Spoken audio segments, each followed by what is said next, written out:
Up next, you will hear from Mr. Richard Esposito, who has a Christian background. He'll be sharing a story of his life and how he became interested in the Buddhist way of meditation.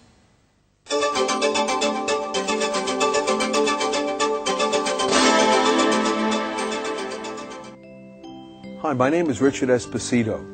I'd like to share with you a little bit about my background, how I've come to find myself in Thailand, how I came to ordain as a Buddhist monk.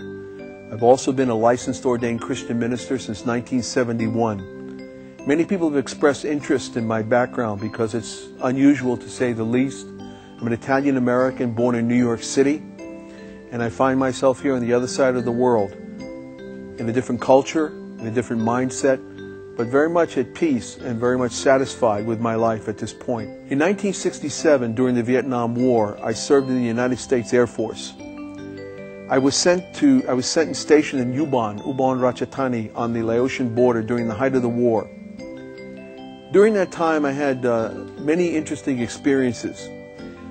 I worked as a medic, attending the wounded on medevac ships that were flown out of Vietnam with many grievously injured soldiers. Through a set of very sad and tragic circumstances, a friend of mine, a very dear friend, like a brother, was killed in a battle in Vietnam. Now, the circumstances involving that incident were very tragic for a number of reasons. He took my place on that patrol. We could do that in those days. If one person wanted to take your place, it was quite all right to do it, just as long as someone was there for you. My friend Ben insisted on doing that. I had just been out for 23 days in the field, and he insisted on doing it. That night, he went on a river patrol and was killed. I never forgave myself for that. As a matter of fact, I became deeply depressed and very sad about it because I felt I was guilty about it. I was guilty for this young man dying in my place. One afternoon, a group of friends of mine, soldiers, decided to go downtown to visit a temple. As was the custom of the soldiers, they would bring cameras to take pictures and then go on their way. I accompanied them that afternoon. When I went into the temple, that temple in Ubon in 1967, something very strange happened to me. I felt a sense of genuine peace, a sense of belonging, a sense that I had been there before. My friends took the photos they wanted to and left. And on their way out of the temple, they said, "Come on, Richard, let's go downtown." Something compelled me to stay. I told them to go on, that I just wanted to remain there. I sat in the rear of the temple.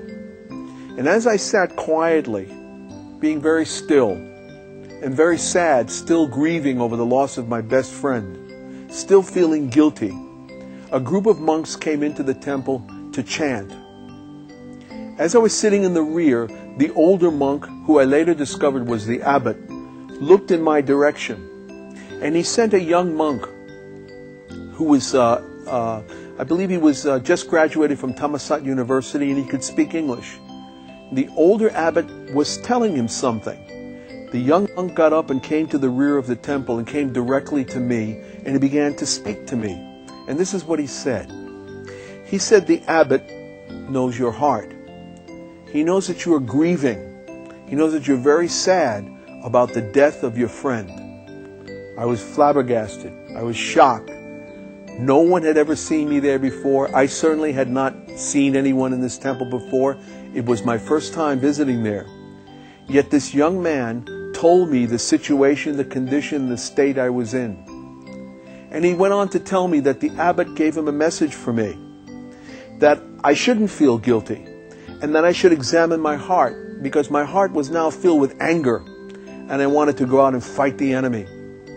And the message he gave to me was, it would be better if you killed the ignorance that you have than kill another human being. I was very shocked at this message. Kill the ignorance. So I asked the young monk, what does he mean by that? How can he know these things? And there began to unfold a great adventure in my life. I began to learn about the law of karma. The message to me that afternoon, that fateful afternoon in 1967 from the abbot, was that I could have not stop the sun from rising in the morning. I could never stop the sun from coming up in the morning, could I?